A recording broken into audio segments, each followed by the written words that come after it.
Hello and welcome back to Beantown vs. Big Apple Sports.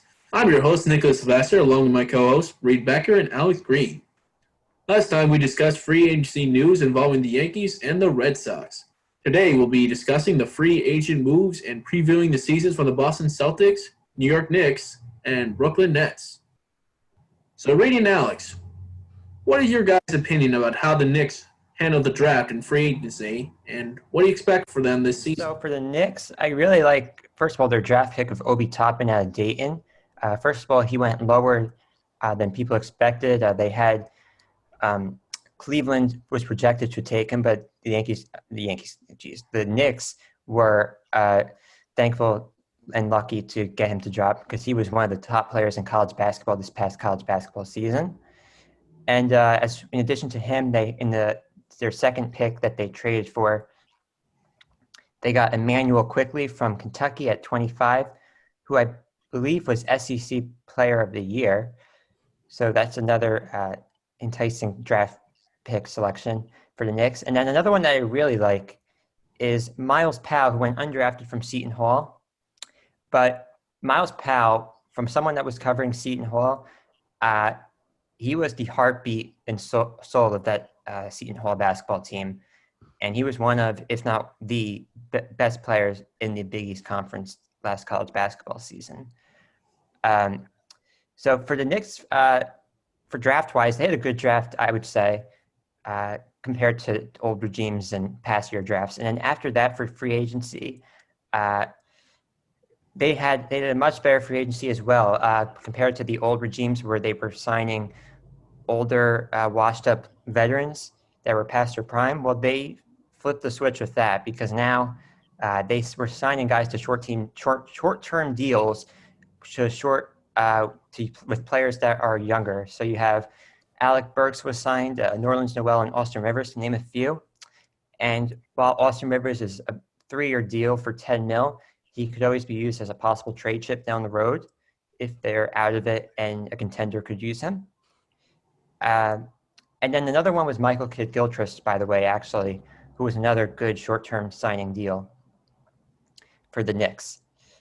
Now, as training camp has started for the Knicks, though, something to keep an eye on is the point guard battle, as well as the center position battle. So for the point guards, you have Frank Ntilikina, Dennis Smith Jr., and then Miles Powell quickly. So first of all, Frank Ntilikina, I believe, should be traded, as well as Dennis Smith, who I don't believe have any spot on this roster. First of all, Frank Ntilikina isn't really even a point guard. He's only really a defensive specialist. And Dennis Smith Jr. Doesn't have a spot either. They got him from Dallas, who turned out to be a bust here in New York. So he has no spot here for the Knicks. And then Miles Powell I really like, and then Elfrid Payton, though, you have as well, who will probably wind up being the starter coming out of training camp. And then quickly for the center position, you have Nerlens Noel, who they also signed, and then you have Mitchell Robinson. So I think this is going to light a fire rather under Mitchell Robinson now that they got Nerlens Noel to give some competition. And that'll be another big storyline to watch as training camp progresses. I think for the Knicks, Obi Toppin was a really good pick for them. Really good value at 8. Like Reed said, he dropped and went lower than expected. So I think it was a good move for the Knicks to snag him there. I'm kind of confused as to what direction the Knicks are heading. It seems like they're trying to compete, for one of those lower tier playoff spots in the East, like the 6, 7, 8 seed. But at the same time, they're trying to clear maybe cap space and sign a big name free agent next offseason. I'm kind of confused as to what direction they're heading in.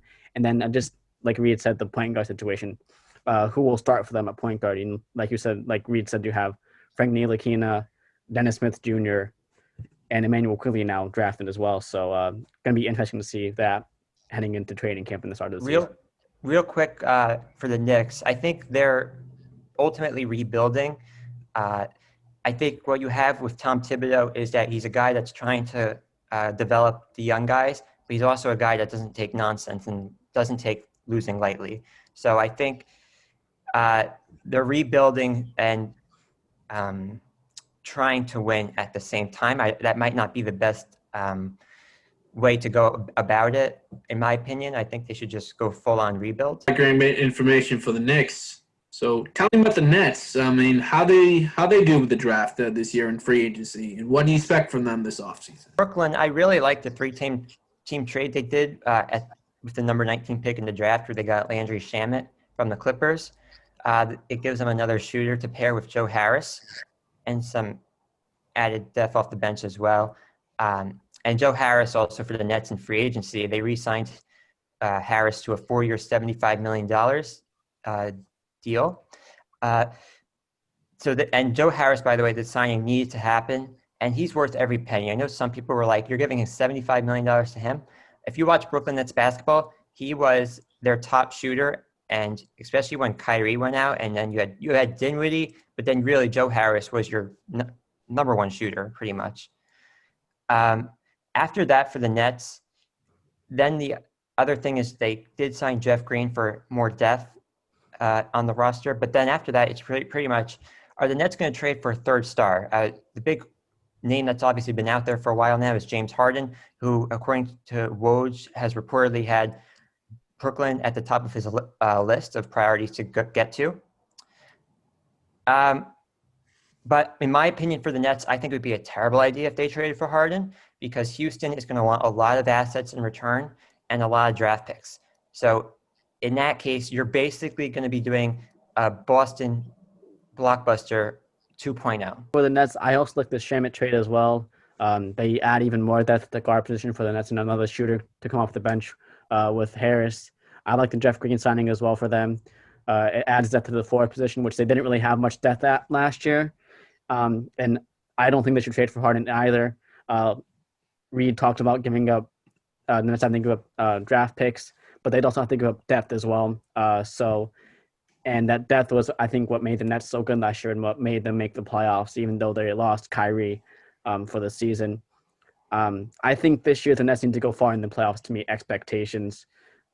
Last year they made the playoffs without Kyrie, but with Kyrie and KD both coming back, hopefully fully healthy, although not the same players most likely, I think the Nets are going to be one of the top teams in the East and should really make it to the Eastern Conference Finals at least. I agree, at least to the Eastern Conference Finals. Anything below that is a major disappointment. If you bring in Harden again with KD and Kyrie, if they were to do that, just building off that, I don't see that relationship working. Knowing that you all have now 3 guys on the roster that are all ball dominant guys that need the ball in their hands. And I just don't see, they're very talented, but when you're trying to mesh them all together, that just seems like a recipe for disaster and a lot of big egos involved. Sounds like trading for Harden is not a good idea. And but it sounds like the Nets has some good choices for this year.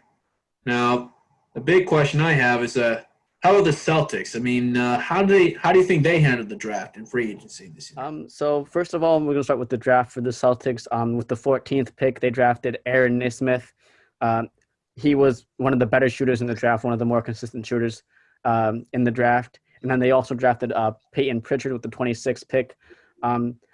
That pick doesn't really make much sense to me. I guess they're trying to get another young guard, but you look at guys, they already have a bunch of young guards. They have Carson Edwards, Romeo Langford. So that pick doesn't really make much sense to me. I guess they're trying to get guard depth, possibly in more backup guards off the bench.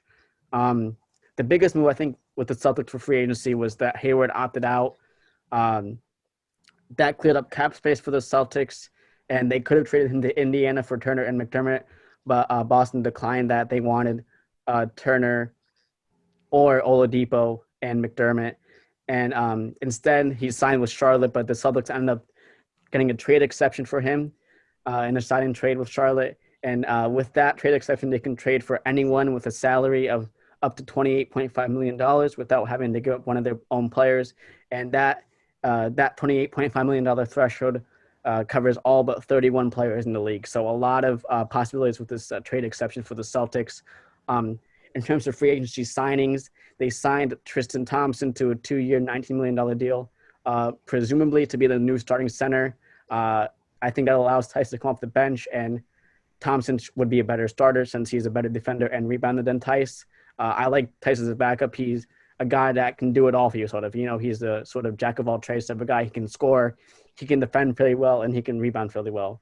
But I just think last year Tice's starting center did not work, and Tice's I think will thrive in the bench role. They also signed Jeff Teague to a 1-year deal to replace Brad Wanamaker, who left. I like this Teague signing a lot. It's a backup point guard for Kemba, who will miss some time. He will miss a couple weeks with he received a stem cell injection in his knee, so he will return early in January. It'll be interesting to see if they start Teague or if they start Smart and have Teague come off the bench. It'll be interesting to see how Brad Stevens handles that situation. And then, honestly, they wrapped up their future. Jason Tatum, he signed a 5-year, $195 million deal.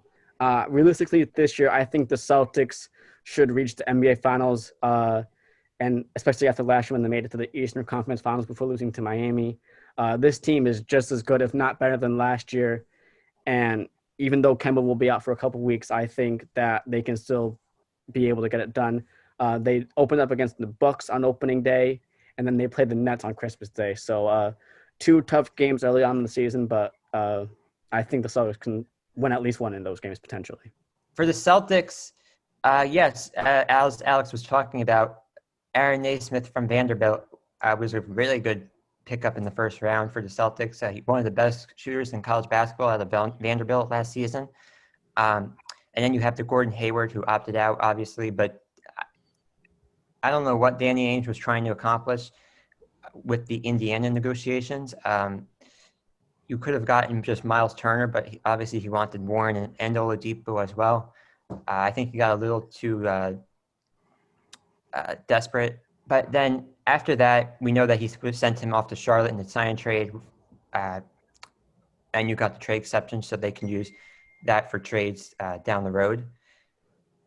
But then obviously Jeff Teague as the backup point guard, which is obviously now really important, knowing that Kemba Walker's going to miss the start of the season. And Tristan Thompson obviously is going to fill a big hole at the 5 now, because you had Daniel Tice, but he's not really a starter in the league. He's more of a better off the bench. So the Celtics really picked up somebody that that can fill that hole. Plus, he actually has some experience playing with the Cavs and LeBron, so he'll bring some experience from that to this young Celtics squad. But for the Celtics, pretty much, I agree they have to get to the NBA Finals at least this season. And I think they're a much better team than they were last season. That's all the time we had for today on Beantown versus Big Apple Sports. We just want to thank everyone who watched our segment this semester. We'll be back next semester. Join us then when we start off again. Goodbye.